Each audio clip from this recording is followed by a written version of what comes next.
Hello, peep. Welcome to Comic Book Investment Chat, first episode of 2020. Yeah, I need to remind myself every time I say the year to say 2020 instead of 2019. In fact, I just signed a couple of checks yesterday and I still write down January 10th, 2019. Yeah, you know how I'm sure I'm not alone. I think a lot of people make that kind of mistake at the early part of the year every year.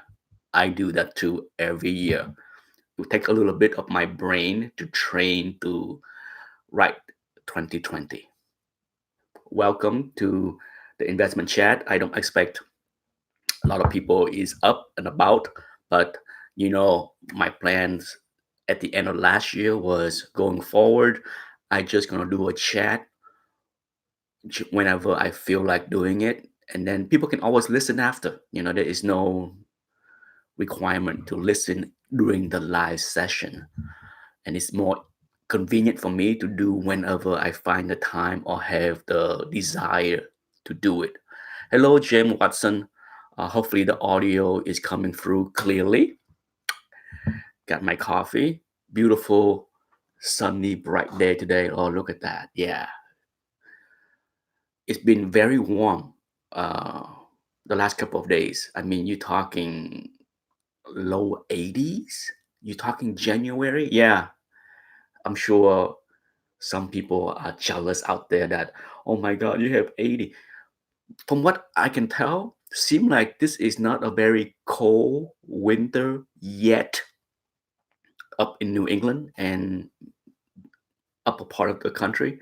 I haven't heard any kind of cold um, spell of like sub-zero for weeks.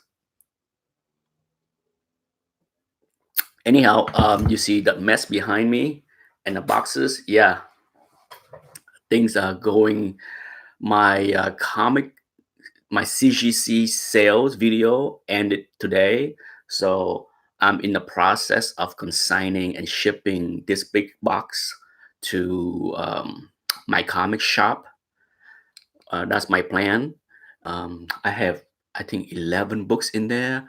I have another batch of books coming back from CGC sometime next week. I don't know yet. They're getting ready to be graded. I don't know the grade, but you might see an unboxing, CGC unboxing sometime late next week. That's my guess. Okay, my guess is they will be done shortly, and I will do another sales, put some of those slab up for YouTube. Hello, Tatman. And then if they don't sell, then off to my comic shop they will go as well. So that's the plan. But right here, I have, I think I plan to send 12 books to my comic shop in this box. And then probably another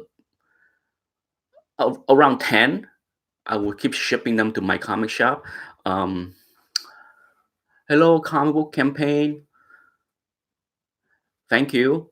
Um, no, last year I sent about eight, on average, 8 books to Comic Link to be auctioned off from January through October.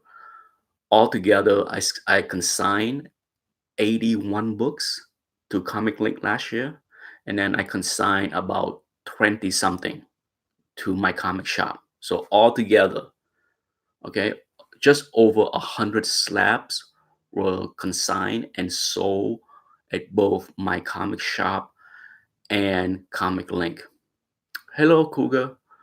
But as I mentioned in at the end of last year, my plan for this year is, instead of dumping them at Comic Link as I have done in the past many years. Okay, last year was not alone. I was doing that in 2016, 2017. Um, so my plan is to, not put them in auction because comic link auction is very uh, time format. I don't like that. In a bad market that we had last year, and I don't know yet how the market will pan out this year. For those that pay attention, Comic Link January auction just kicked off Wednesday. So there will be a game. I will launch the game tomorrow, but there will be a Price is Right game tomorrow. And, we'll see how the, the price action will be. But because of the weaker market that we had, for me, my strategy is going to be sending this book to my comic shop so that I have more control on when they go on sales. That's the key. Okay, I'm not gonna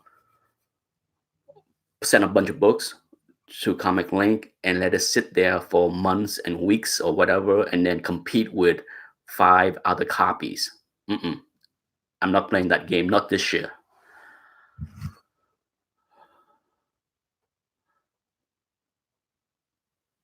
Oh, Patrick is here, and he's about to head out for some estate sales. Good luck, Patrick. Yeah, there's estate sales here every weekend. Well, all the time. We live in Florida, where many people more regularly pass away. So yeah, there's a lot of estate sales. So for those that like to go to estate sales, one of the best place is Florida for sure. If you live down here and you like to do estate sales, there's a whole lot. Oh, speaking of estate sales, back in 2009, I saw an ad on a Craigslist. Um, and, comic books, of course. And I met up with the guy, right, at an address, and it turned out to be a storage unit. And he's like, I have been buying comic books from estate sales here in Sarasota for the past 12 years or some, like, maybe 13, whatever, but it's like a teen in the teens. Okay. So he's like, yeah, I've been buying so much stuff and I got so much stuff. You will love it. You will love it. This is great. So he left the door, and my God, there was so many. There was just like, I didn't bother count, okay, but there was a lot of long boxes, and the majority of them were not in bags and board. They not even put in the long box neatly. They just dump in there, pile in there. Even the long box was not even kept neatly. Imagine, picture yourself, long box full of books with no lid, and then another box with full of books above it, crushing the books below. It's just so poorly maintained. And I remember going through maybe five or six long boxes, and I'm just like, there was a lot of 90s stuff, late 80s. I remember seeing a lot of X-Men books that was, you know, after Dave Cockrum left.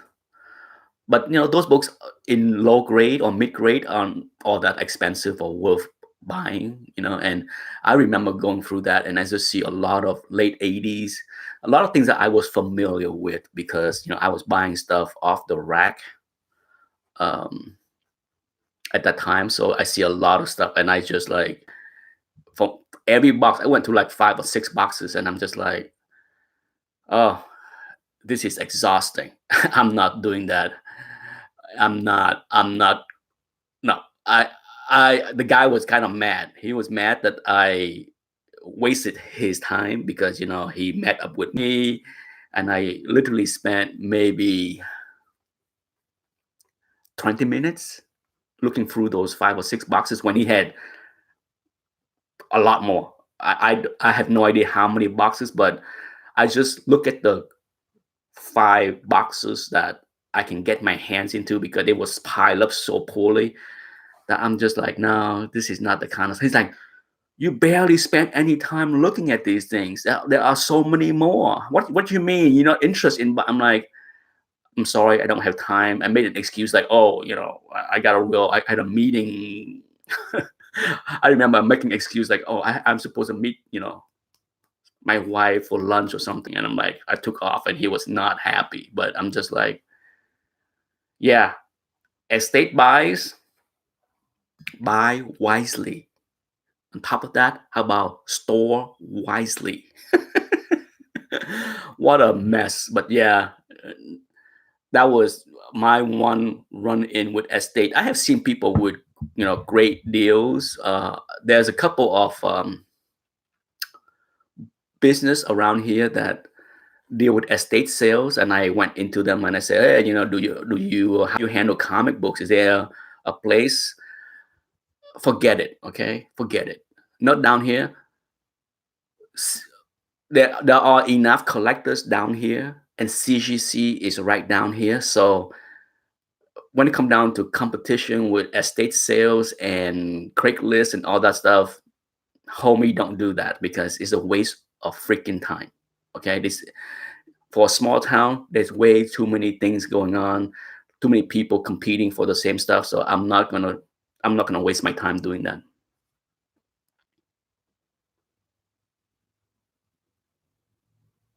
Um, Once again, quick housekeeping. I'm recording this audio so that it will be a podcast later. So for those that subscribe to, I don't even know how people can subscribe to my podcast channel to get notification. To be honest, somebody asked me that on email a couple of weeks ago in December, and I'm just like, I don't know.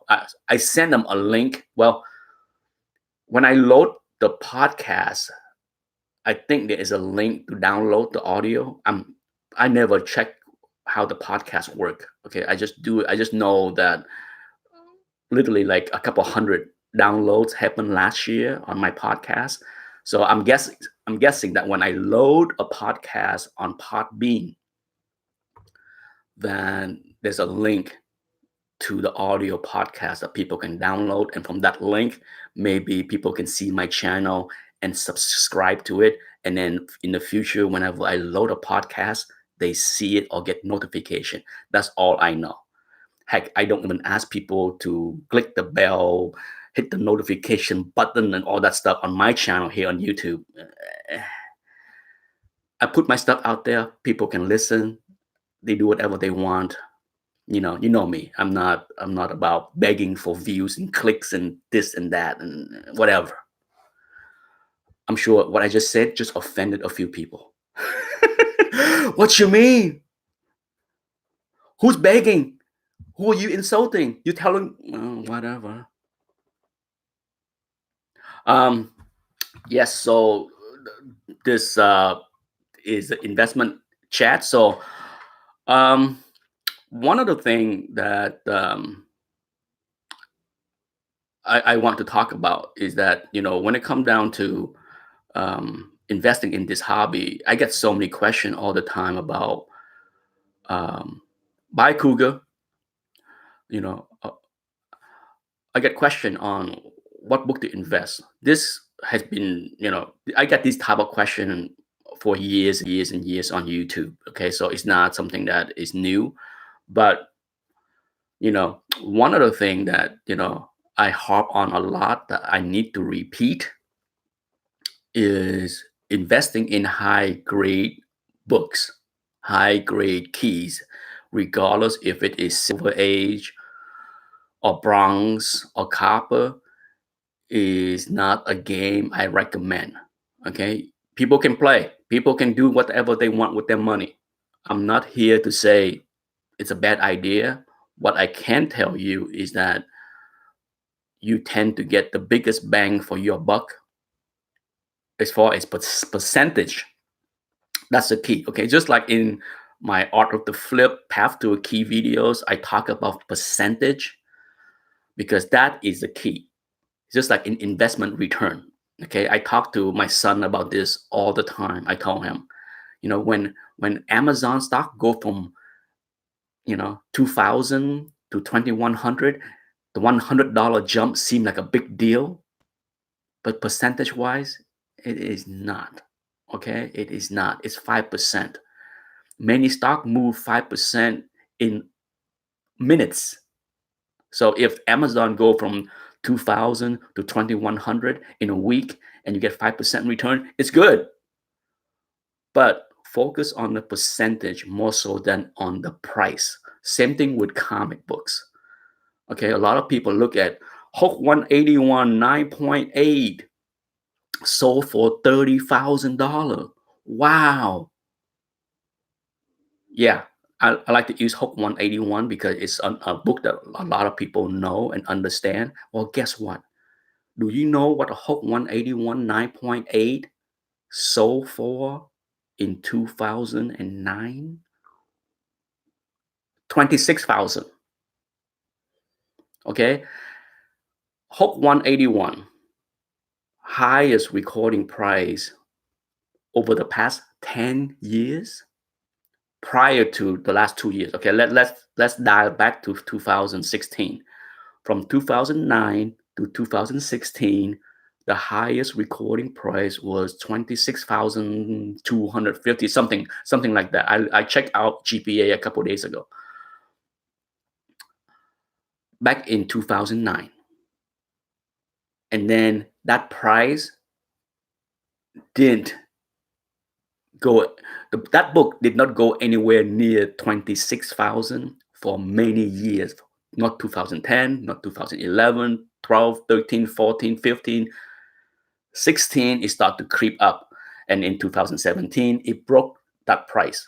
But I think the highest recorded 9.8, correct me if I'm wrong, but I think it's like 34,000 or something like that. Okay. Could be higher, could be 37,000, something like that. I have a mind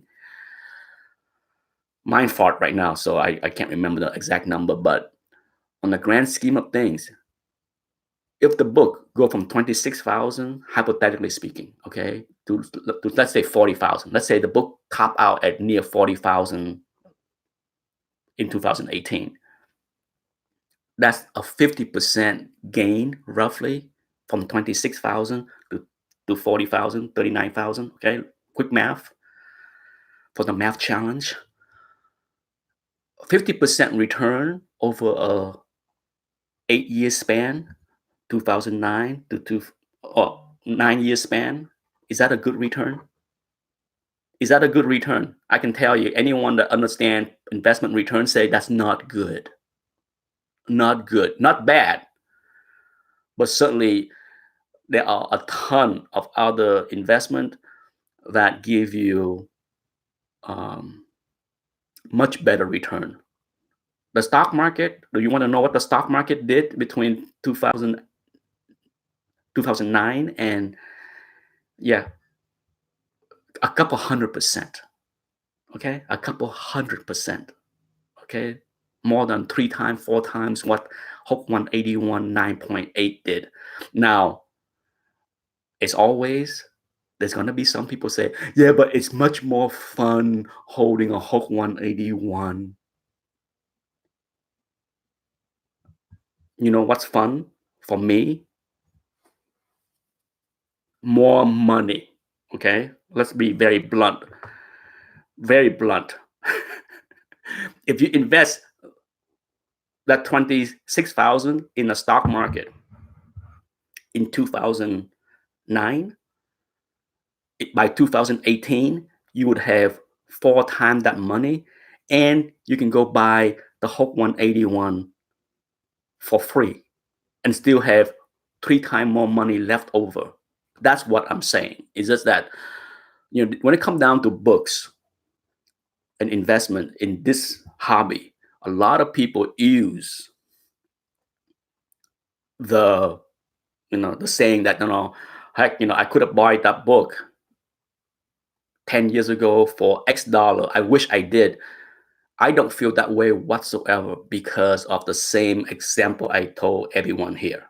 I did not own a Hope 181 until, gosh, I'm trying to do the math quick, 7 years ago. Yeah, for a huge X-Men Wolverine fan, why did I wait that long to buy a Hope 181 and paid like $1,200 for that book when I could have bought that book for, say, 200 10 years earlier? Well, the 200 that I could have spent on that book 10 years earlier, I'm pretty sure I have made enough profit on the market, in the stock market, to make a lot more than 5 times the money. So it's one of those things where, it's really hard for people to look back and see that for the most part, the investment return of comic books for many books are not very good. Okay, they're not bad, but outside of a few outliers, a lot of the books are just not good investments. They are fun to collect, but make no mistake, if you want money, if you want profit, if you want good return, this hobby is not on the top of what best to invest your money. You can put some money in the collectible market. Okay, it's a good way to diversify your investment. I'm not saying don't do it. I have plenty. Okay, you see, you watch my channel. I have plenty of money put into this hobby, but I am also have much more in the stock market because that's where the bigger bang is. Um, Now, when it comes down to comic books, my opinion is that the biggest bang is in the low to mid grade keys. Okay, you get more but bigger percentage return by focusing on buying low to mid grade keys instead of high grade. I use the Hope 181 as an example, but if you go and take a look at how, you know, Fantastic for any book in the highest grade and go back in GPA record, and you will see that many of them, if you go back to whatever the previous record high was back 10 years ago, the return is not good. The return is a fraction of what the stock market, the bond market, or the other market is. Like I just said before, some people will say it's much more fun. Like, as I will repeat again here, you know what's more fun? More money.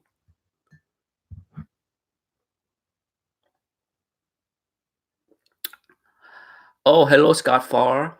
Hello, Reaper, Anthony, Ben, Ben Compton. Yes, I'm sure you just heard what I said. Mid grade is very good to invest in. The best percentage gain is in mid grade books. Okay, high grade books. The problem with high grade books, even like let's say throw out like say Giant Size X-Men 1. Okay, Giant Size X-Men 1. Once again, go back in history to see how poorly Giant Size X-Men 1 did over the past 10 years. It went crazy the last 2 years because of the whole Fox and Disney deal. It did go crazy. But if you look at GPA, Giant Size X-Men 1, 9.8, and you will see a decade of nothing. Okay, nothing. So it's easy to isolate 2015 to 2018 and say, wow, the book double, the book triple. The previous 10 years, nothing. Actually down. So you can't look at an investment return of any short time and make a decision, an opinion 10 years forward. A lot of people ask me, why would you use GPA instead of Go Collect. Go Collect is better than this and this and then. I like data. I like to look at numbers, and GPA have data that go way back to the very beginning. Well, not the exact beginning because CGC, for those that didn't pay attention, CGC turned 20 years last week. I think January 4th was the 20-year anniversary. CGC had been around 20 years, and I believe GPA started in 2003. Okay, so they have a database of price that go way back, and to me, it's useful for my own use. Okay, I don't care what other people use. A lot of people don't give a damn. Okay, I have got enough emails and comments and thing about why would you use go? Why don't you use Go Collect? It's better than this, whatever. I'm comfortable using GPA. I'm comfortable paying a little bit more for GPA, and I like GPA. I did subscribe to Go Collect when they first came around, and I stay subscribed to Go Collect for a couple of years. I think about a year and a half or two, more than 1 year for sure. And then I find that I was not using Go Collect that often because why? CBCS. Yeah, I start to use Go Collect um, 4 years ago for whenever CBCS launch. Okay, that was when I first used Go Collect because they record price on PGX as well as Go Collect. And then after about a year and a half, almost 2 years of seeing how poorly CBCS did, and my hunch is that it's not going to improve much in the next decade. I don't need to subscribe to a service that tell me how CBCS price is going to be because it's likely will lag CGC price. And that was the case for 4 years now, almost 5 years. So that's why I unsubscribed to Go Collect because I just didn't feel a need to spend to buy another pricing service when I'm not going to use what they are better at. Okay, no doubt, Go Collect is better because they expand beyond CGC. But is it better when I don't deal with CBCS at all? Not really. Sure, I do sub a few books last year to CBCS, and so not that I'm not saying I do not use CBCS, but at the same time, I do not need to know what CBCS sell for. I know it will sell for less. So I don't need to know. I did a series last year on how poorly they did against CGC. Yeah, plenty of proof in those videos. No need for me to subscribe to Go Collect to know that. Let's see. It's been half an hour, so yeah, I'm halfway there. Comic Link auction, Good as Gold is here. He said Comic Link auctions going on. There are going to be some huge deal. Well, we'll see. I can't wait to see the result. I haven't looked at all the different books in the auction to see what kind of. I'm not buying anything, so I'm kind of just like, I pick out 5 books in the auction to do my Price is Right game. But I haven't looked at all the different listing to see if there's anything there that I might be interested in, which I'm pretty sure is not. Thus, don't. I haven't paid attention to what's going on. It just kicked off. The hot and heavy action with Comic Link tend to happen the last day. The last day of the auction bidding, that's when you see more action, the most action, the last hour. Okay, there's no sniping. So a lot of people wait until the last day to start bidding.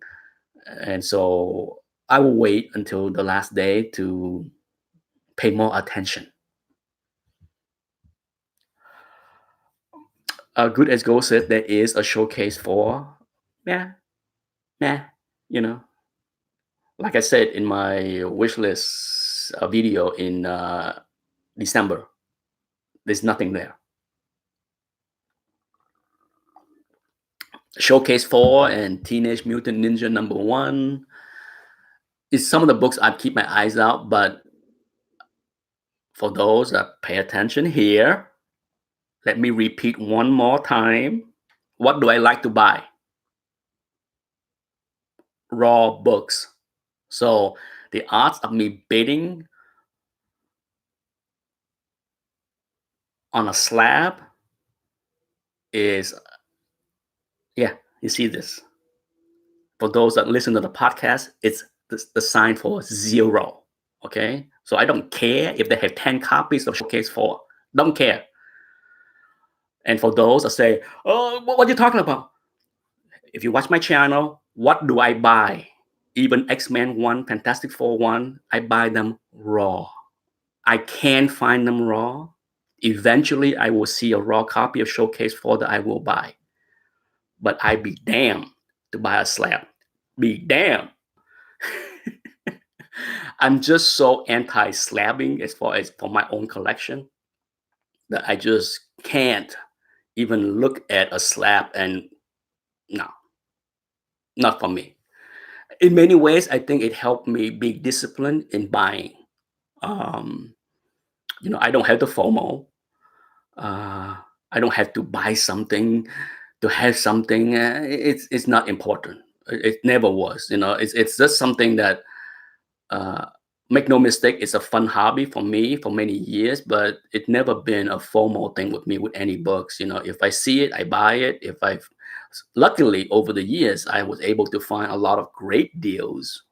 Um, on a lot of raw books, and I'm happily buy them when they were presented to me. So I think eventually there will be a raw Showcase 4 somewhere. Um, but it's not all that important to me. Isn't a slab collection easier to insure? Does it matter? I insure the whole collection. I buy a big insurance thing for my books. I don't care. Okay, that people are just way too obsessed with things that don't matter to me. you know, um, do you think good as gold? I'm gonna call you out. Do you think I care after all the stuff that I own raw about? Is it easier to insure? Do I care? The answer is no effing way. It's in fact, it's almost to me, it's a non-issue because when it comes down to if you deal with the insurance company, you understand how they let you value your books and how if you keep a record. Let's say you buy uh Amazing Fantasy 15 for $15,000. You can insure that. You have the receipt. You have the record of how much you pay for something. Insure for that much. I mean, whatever the book is worth more or less, I'm not worried about that. Okay, it's not something that I'm like, oh my god, my Amazing Fantasy 15 I bought raw for 15,000 is now worth 50,000, so I need to insure for higher. Absolutely, um my overall insurance for the collection went higher and higher and higher for many years, but it's not. Uh, if anything, it probably start to go down now that I am more in the mode of uh, selling. It's not. I'm not adding any more big books to my collection, so it's not going to change. The value is not going to change. If anything, I sell and I sell more and more and more. So it should decline. If I achieve my goals of reducing my collection from 3,000 to 1,000, it will go down significantly. Well, I wouldn't say significantly. It will go down because the 2,000 books that I have sitting here to be auctioned off, is maybe $25,000. Okay, it's not a huge number on a grand scheme of things. So, but yeah, it's not. It's I talk about this on my channel. I don't keep a spreadsheets. I don't sit around and update the price of everything. It's not. It's for some people, this hobby is an obsession of. I know a few people that have spreadsheets. They update the prices of everything on a monthly basis. They do all these things, and I'm just like, you know what? I care my stock portfolio. My stock portfolio. I do the day trading. I do a lot of tradings. I keep update that. I see that on a daily basis. That's something I pay attention to. I'm not updating the spreadsheet with the comic keys and all. I don't use any database software for my collection. None of that stuff. Okay, it's just it's just not something I'm interested in. That's part of the hobby that I don't care to deal with.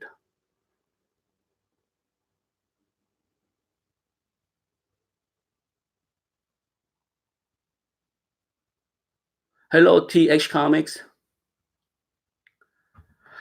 A lot of people do. A lot of people keep track of what they pay. I mean, make no mistake, I do that, but I don't need to have a database or a spreadsheet. When I buy something, you know what's on record? The email. This is why I don't delete any emails because I have everything in email. I save everything in the email. All my, everything. I buy something from Comic Link or my comic shop or any dealer. There are invoices. Yeah, that's the record. That's what emails are for. Unlike people, I don't buy things at conventions. I don't buy things at LCS. I don't need to keep paper receipt from conventions or whatever. Everything is email. I have emails. I have credit card record. I have PayPal records. Right? Think about it. The record is there. I don't need to do extra work to keep the record.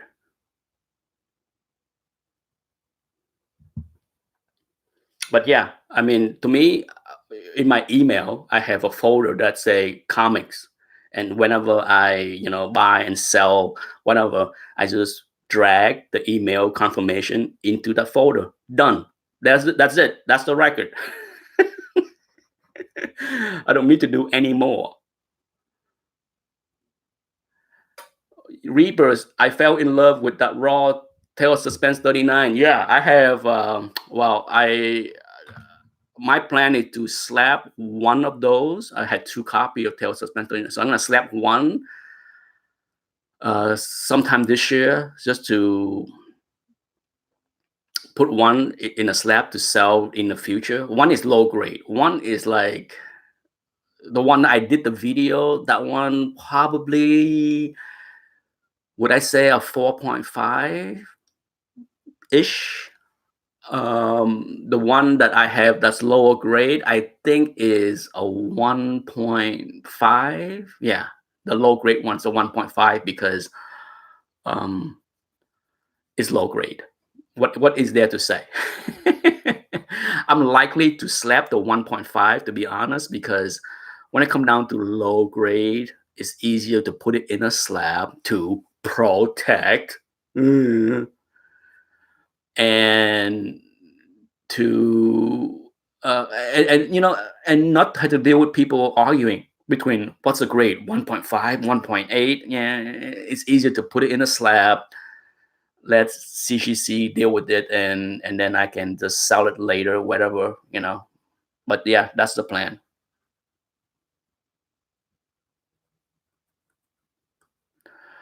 TX says, so far my stocks have improved in January. You mean like your stock portfolio or your comic stock? Clarify that for me.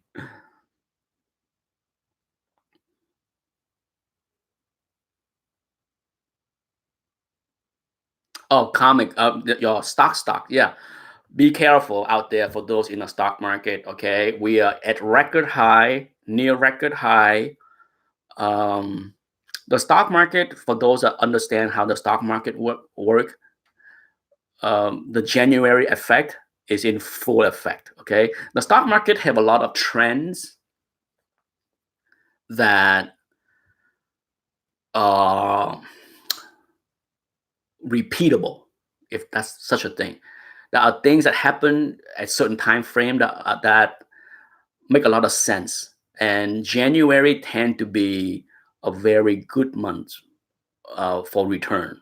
Same thing with December. Okay, you heard people talk about the Santa Claus effect. Okay, and then the January effect. That is usually true. Not all the time. Okay, the stock market is also a case of not absolute, but it's a case of statistic.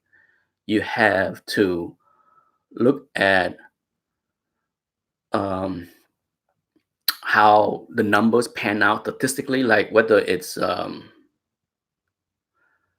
you know the December effect, the Santa Claus effect, the Santa Claus rally as they call it, or the January effect. Not every year. For those that remember last December, last January, how ugly was that? Okay, the stock market had some of the ugliest December and January in the history of the market. Yeah, that's how bad last year was. But that's an anomaly. Okay. For the most part, you can count on December to be very good as well as January. But usually bad things happen in February. So be careful out there. Now is not the time to go all in. Just saying. Just saying, now is a time to trim profit at the high, because I will refer back to this video so that in the next few months, when the market is lower than what it is right now, I will say, yes, you see, uh, the market repeats. Okay, it's a pattern that repeat all the time, and people that ignore more so than anything else. Okay, when it comes down to investment, the stock market will hammer you if you don't look back at history. It will hammer you. Okay, it's something that investment professional hate to talk about because they don't want people to play the market. They don't want people to take money out at certain time, because why? The people that invest your money don't make their money if you take the money out at a certain time. So they prefer you to stay fully invested. Yeah, that's just Wall Street nonsense. White Whale Comic is here. Comic Book Hero Rob is here as well. I like gold, pharmaceutical, and weed. TH Comics. Yeah, weed is a tough one. It's just I have very little exposure to cryptocurrency stuff. I have very little exposure to weed stock. When I say little, that means that I don't have zero. I have very little exposure to that. But um, speaking of crypto, I did sell half of my crypto position when it was around 8,000 a couple days ago. Yeah, I was buying some crypto at 6,800, 6,600 price range. Once it dropped below 7,000, I paid attention, and then I bought some at 6,800. I bought some more at 6,600, and then I sold half of the position at 8,000. So that's why I play small. Crypto is so volatile. It can jump 10% in a week. It can drop 10% in a week. So when it dropped 10% in a week, I pay attention and try to buy on a dip. When it jumped 10% in a week, I sell half to book some gain and not look stupid if it go down again. But that's the only way for me to play cryptocurrency. I just can't buy and hold. I just don't feel good about buying and holding those things when it's so volatile.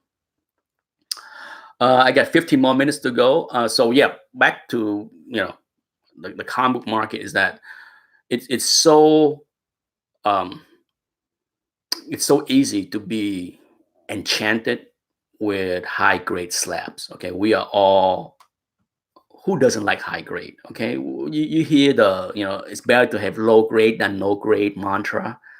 Yes, they are there, but at the end of the day, we all love high grade. Okay, that's human. It's who doesn't like, what man doesn't like pretty girls, huh? Yeah, well, heterosexual men I'm talking about.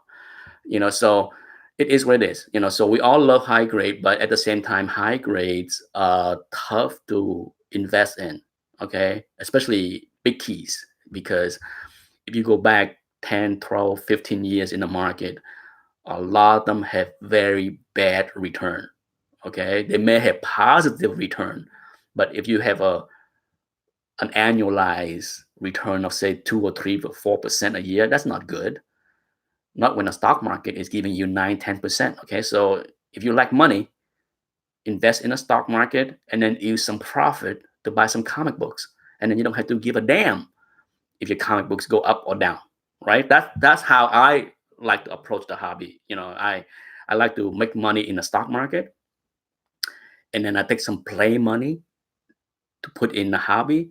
And then if it doesn't do well, it doesn't do well. It's not a big deal. Uh, Nobody like to buy an investment that go down. Who does? Okay, let's not kid ourselves. Nobody like to buy something that go down. Don't mask it with, but I love this stuff, so it doesn't matter. Yeah, that's what you say to yourself to soothe the pain. At the end of the day, if you buy something for $20,000 and you find out that the last copy is just sold for 15, it's gonna sting you, no matter how much you love something. So, uh, hey, if you don't care, if you buy something for $20,000 and it's worth $15,000 6 months later, and you don't care, you're a better person than me. Okay, I don't like to lose money on anything.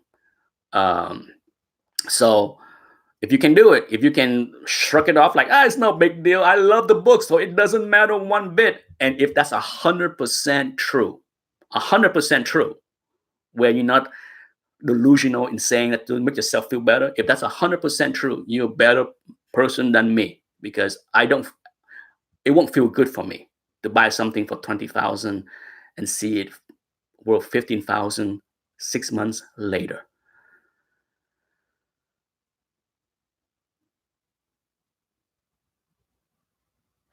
BTC Moon Guy say, where to take Bitcoin for comics? Absolutely. Why not? I mean, I don't have a problem. Like I said, I don't have a problem with Bitcoin. I don't really understand it, to be completely honest. It is kind of goofy and wacky, but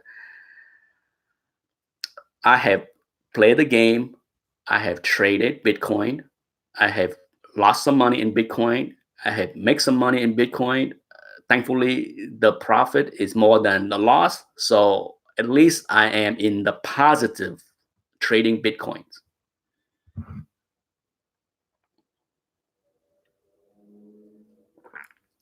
And that's the ultimate goal for any investment. Okay. If you love comic books so much that you rather invest your money in comic books, there are many, many like that in this hobby. Okay. And you're okay that the return is less than the stock market, then that's fine. I mean, some people are just happy because, as TH Comics point out, there's a enjoyment of owning these things as well. There's a cost of owning them. There's a benefit of owning tangible things instead of stocks. If you're completely happy that, hey, if I spend X dollar in comic books and it's only go up 2% a year, but I'm happy with that, that's fine. There are many like that. You're not alone. I'm not like that, but there are many people not like me. Okay, so I can't say that, I'm not sitting here telling people don't invest in comic books. I'm not saying that. I say that you need to understand the return, so that if you decided to invest in comic books, you know that you are likely to get a lesser return than, let's say, the stock market. That's what I'm saying, especially if you go with the high end, high grade books. Okay, so It's just not an easy situation for the market is so inefficient. That's the biggest problem with this hobby. Like I use the Hook 181 example, but here's a big but that go with that example. Sure, the Hook 181 9.8 was 26,000 back in 2009. Guess what? If you are smart and wise and buy a Hook 181 9.8 in say 2011, when it's like 16,000, 15,000, it went down big. Okay, guess what? If you are that smart individual that went out there and bought a Hook 181 9.8 for 15,000 or less between 2010 and 2013, yes, there were many copies that exchanged hand in the 15,000 range. You would have double your money back in 2018.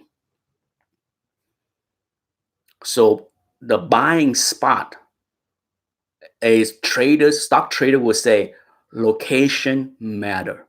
Trading location matter. Okay, so you know, there's a big difference between trading and buying and holding, and that's the thing. Okay, if you're in this game for investment return, when it comes down to comic books, buying location matter. Just like in a stock market, trading location is very important because for any given stock, a bigger gain can happen if you buy at the right time.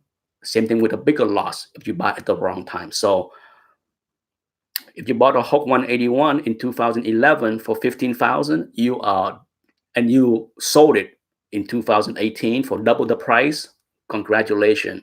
Home run. Home run. Nobody is going to tell you that you did something stupid. I can't say that that is not a good investment. Even I can't say that. Okay. So location matters, timing matters. Okay. So that's it's hard to preach that to a lot of people that want to approach this game as far as investment related. Like, you just can't blindly buy something because you love it. Okay. It's a lot of money. Spending 10, 20, $30,000 in a comic book is a lot of money. You got to be able to time it right. And the key, as people in the chat room talk about, is to have cash on the side. Okay, keep your powder dry. One of the key things that a lot of stock traders do is, you don't go fully invested. I told my son about this all the time. If I put 100% of my money already in the stock market, what if there is a good trade available? What if something is a great bargain? I don't have the money to buy it. So it's always good to have some powder dry to buy things on the dip, to buy things on the low, and have the patience to wait it out. Okay, that's the key. When you have the asset to buy something and hold it for a few years, you're likely to benefit more so than not have the ability and the time to wait. Okay, time and money go hands in hand.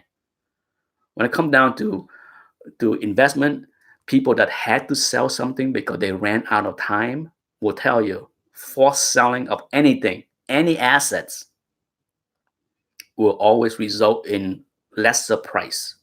That's life.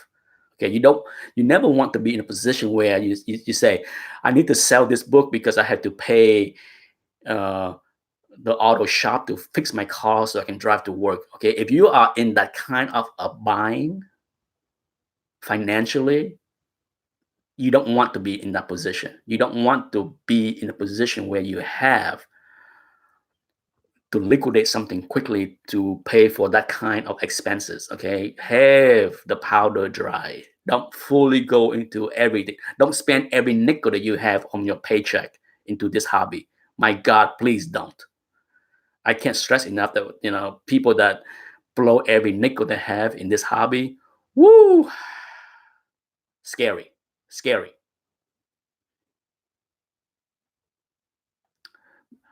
Before I go, 9:56. Um, Mr. Kim asked, lots of people talking about a pending crash. Um, it already crashed. Does anybody disagree with me that it already crashed? The market for many books, many big books, dropped over in the financial wording. Anything that dropped 20% or more is considered a crash. Other people can disagree. I have heard many people disagree with that. Oh, it's not. No. If you know how the stock market or any market, housing, anything that dropped 20% or more is a crash. And we had that in the comic book market, in the key market last year. It happened. It already happened. Only people that don't want to admit the truth will say that it's pending. No, it's here. It's out there. The zombie is out there. Okay? Don't go walking on the street with zombie and say that is a zombie apocalypse is here. Is it here? Is the zombie apocalypse upon us?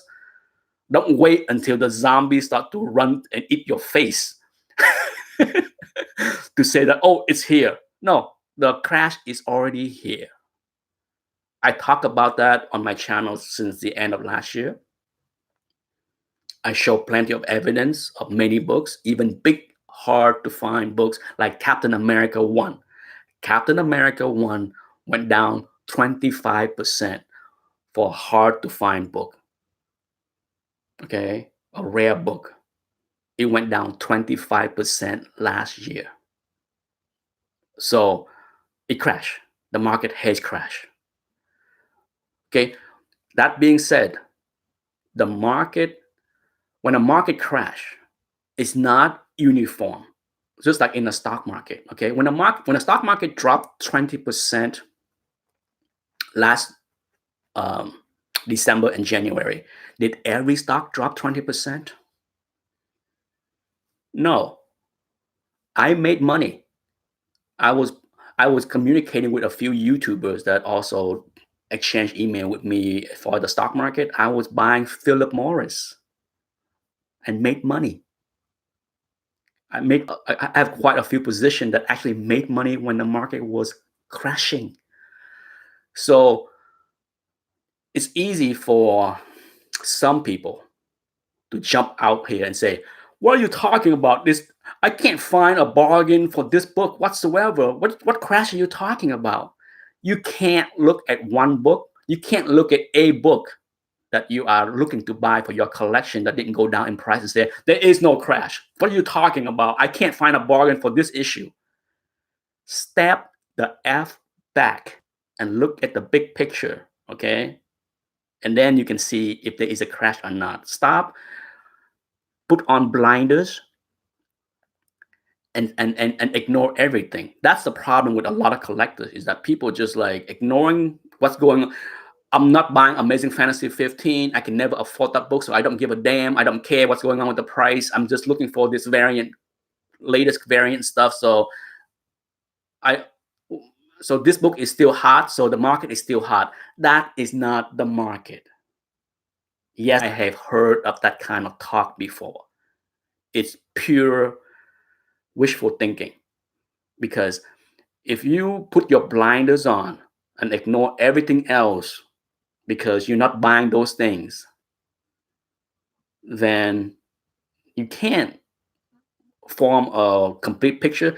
Now, I don't collect modern books. I don't collect modern variants, but I do keep an eye on that market so that I at least know a little bit of what I'm talking about, instead of just like a lot of people I know, I don't buy Action One, I don't buy X-Men One, so I don't pay attention to that kind of stuff. So I don't know what the heck you're talking about. A crash? There's no crash here.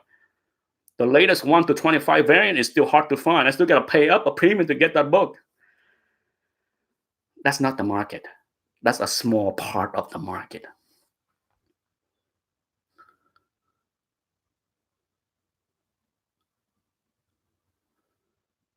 Omega Comics, hello. Indeed, a crash is here. Okay. Now, as far as Mr. Kim, before I go, it's already been over an hour on my chat. The crash is here. Okay. The question now is, what will it take to reverse the crash? Okay. I made a video that I need to load. I need to load that maybe tomorrow or next week. I shot a video that talk about what I think is needed for this downtrend to reverse. I will try to load that video next week. But that's is so we here. The crash is here. Okay, let I have had a few people that complain to me that I talk too negatively on the market. I'm hurting the market with my negative talk. You think this channel with on the average 400 to 500 views per comic book video related topic is hurting the market? I'm not delusional enough to think that I have any impact. Okay, let me be very clear. If you want to equate my channel with other channel like Alpha Investment, guess what? Alpha Investment that talk about Magic the Gathering. Do you know how many views and subscribers he has? Hundreds of thousands. Hundreds of thousands. Okay. My channel is not even anywhere in the realm to compare me with Alpha Investment as far as influences. Okay. Alpha Investment, with his hundreds of thousands of subscribers and crazy amount of views, his opinion can impact the Magic the Gathering. My opinion here mean zip. Nobody cares what I say. Okay. If I talk about hot modern books on every Wednesday and Thursday, maybe they will care. uh, but yeah, it's the impact of my opinion on this hobby is overly exaggerated by a few people. I'm just here reporting facts. Okay, the numbers that I talk about is not fantasy; it's reality.